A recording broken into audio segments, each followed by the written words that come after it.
Magandang araw mga bata! Ang tatalakayin natin ngayon sa GMRC 3, Quarter 3, Week 3, Day 1 ay tungkol sa pakikipag-ugnayan sa mga taong may kapansanan. Before we begin, please don't forget to like, share, and subscribe. Thank you! Panimula ang gawain. Magandang araw sa inyong lahat. Masaya ako sapagkat nakapasok kayong lahat. Bago tayo magsimula sa aralin, tayo ay umawit.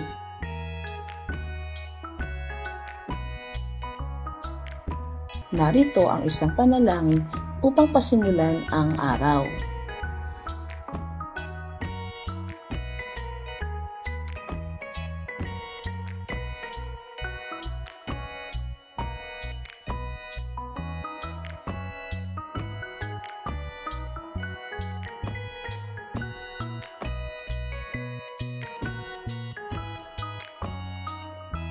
Para sa ating pagganyak, makinig ng mabuti sa awit na aking patutugtugin. Aawitin natin ng sabay-sabay sa tono ng sitsirit-sit. Gawaing paglalahad ng layunin ng aralin. Sa araw na ito, kayo ay inaasahan na makakikilala ng mga paraan ng pakikipag-ugnayan sa mga taong may kapansanan o person with disability. Makatutukoy na ang sariling pagkilala sa mga taong may kapansanan o person with disability ay nagsusulong ng paggalang at pagtanggap tungo sa payapang pakikipagkapwa.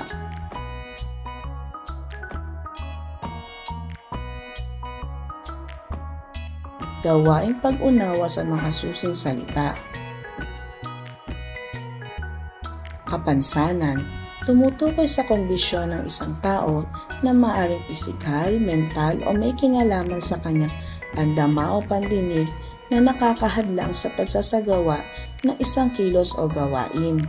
Ang kapansanan ay maaaring likas o mula sa kapanganakan o kaya naman ay dulot ng sakuna, karamdaman o pagtanda.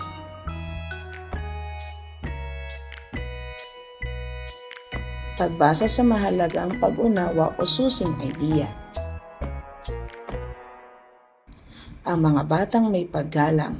Tuwing sasapit ang ika-3 ng Disyembre, may mga bisitang iniimbitahan ng paaralan kung saan pumapasok si Ben.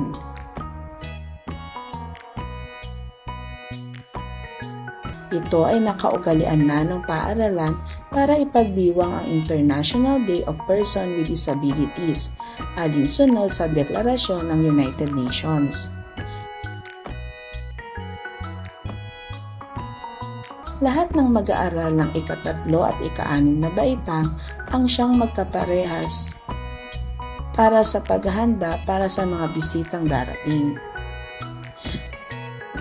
Ang mga mag-aaral na nasa ika-6 na baitang ay dati nang nakasalamuha at nakasama ang mga bisita. Ang mga mag-aaral naman sa ika-3 baitang ay siyang dadalo para makilala at makihalubilo kasama ang mga bisita. Laging dumadalo bilang bisita sa kanilang pagdiriwang ang mga itinuturing na kaibigan ng mga mag-aaral sa paaralan. Si Fatima na masiyahin ay hindi nakakakita dahil sa kanyang pagkabulag mula pagkabata. Si Lino na isang pipi at si Ken na bingi ay kapwa mahusay sa sign language. Si Andy na palagi ay gumagamit ng tungkod dahil sa kanyang pagkapilay. Kitang-kita ang pagkasabik ng mga mag-aaral ng ika-6 na baitang na dati nang nakasalamuha ang mga bisitang kaibigan. Si Mila ay agad na ginabayan si Fatima papunta sa kanilang upuan.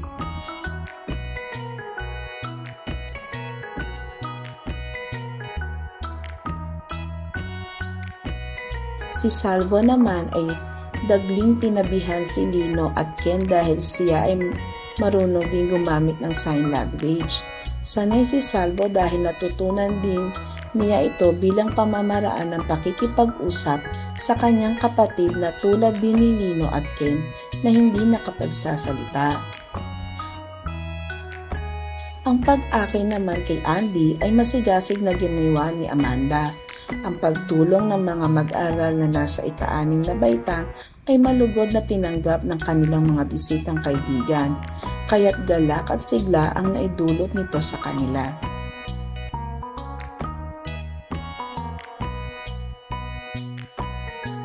Bagamat ang mga bisita ay may ibang kalagayan, hindi nila ito itinuring na abnormal o may diferensya.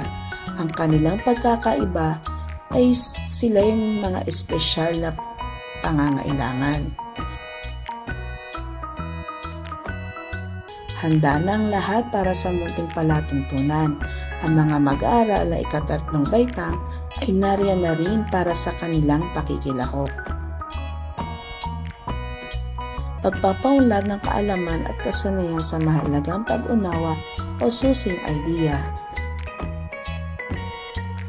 Para sa ating talakayan, sagutin natin ang mga sumusunod na katanungan.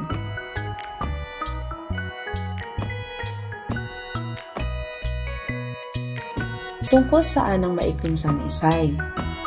Tungkol ito sa pagdiriwang at pakikisalamuhan ng mga mag-aral sa kanilang mga bisitang may kapansanan at kung paano nila ipinakita ang pagtulong, paggalang at pagtanggap sa pagkakaiba ng iba.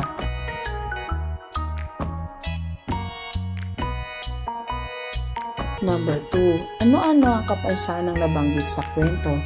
Ang mga kapansanang nabanggit ay pagkabulag, pagkapipi, pagkabingi at pagkapilay. Ano-ano ang ipinamalas ng mga mag-aaral sa kanilang mga bisita? Ipinamalas nila ang tulong at gabay, pag-akay kay Fatima at Andy, paggalang at pakikipag-usap sa sign language para kay Lino at Ken, pagkakaisa at kasiyahan sa pakikisalamuha, pagtanggap sa pagkakaiba at pagpapakita ng malasakit.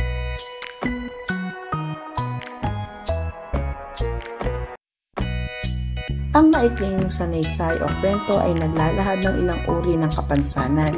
Ang taong nakararanas o mayroon nito ay hindi hinangad na sila'y magkaroon ng kung anuman sa kanilang kondisyon.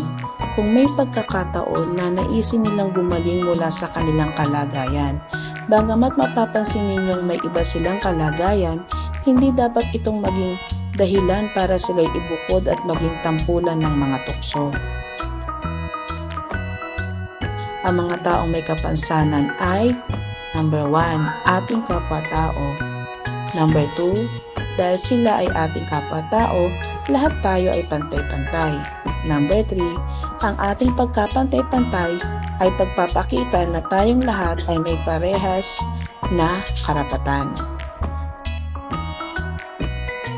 Pagpapaalalim ng kaalaman at kasanayan sa mahalagang pag-unawa o susing idea. Ang pakikipag-ugnayan sa mga taong may kapansanan o may mga natatanging kondisyon ay tanda ng pagkakaroon ng magandang asal.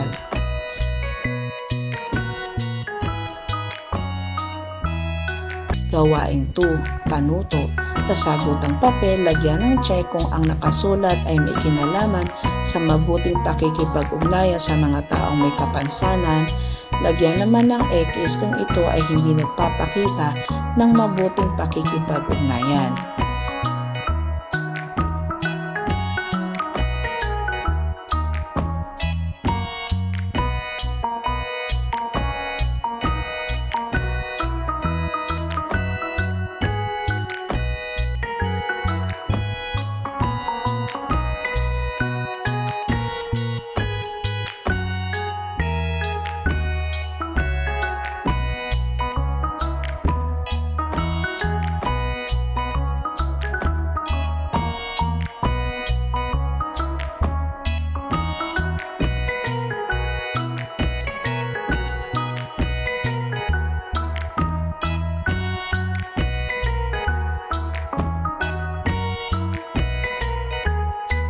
Narito ang mga tumpak na kasagutan.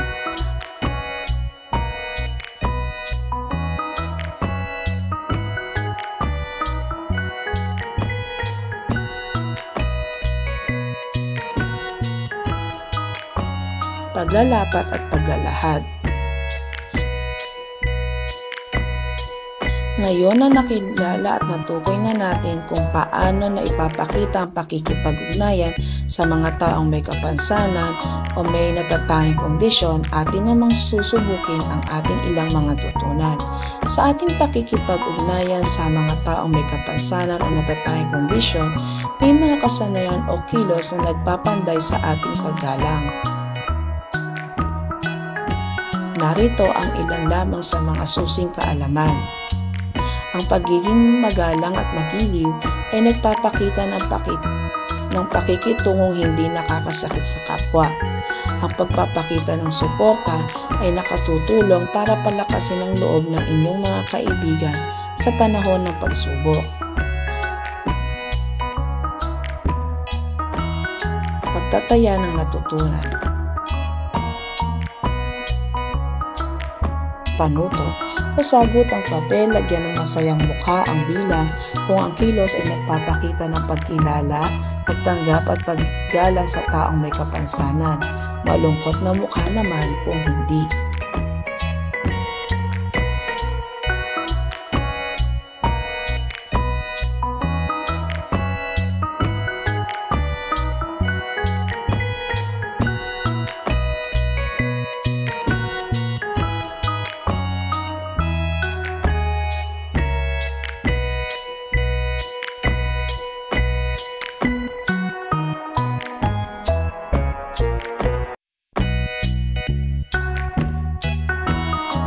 Narito ang mga tumpak na kasagutan.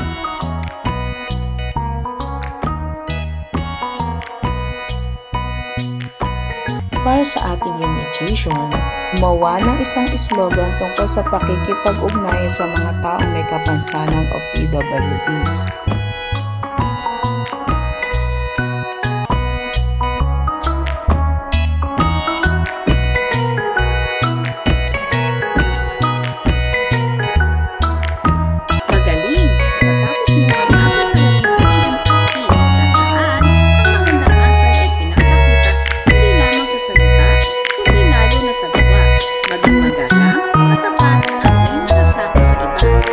Sa bahay.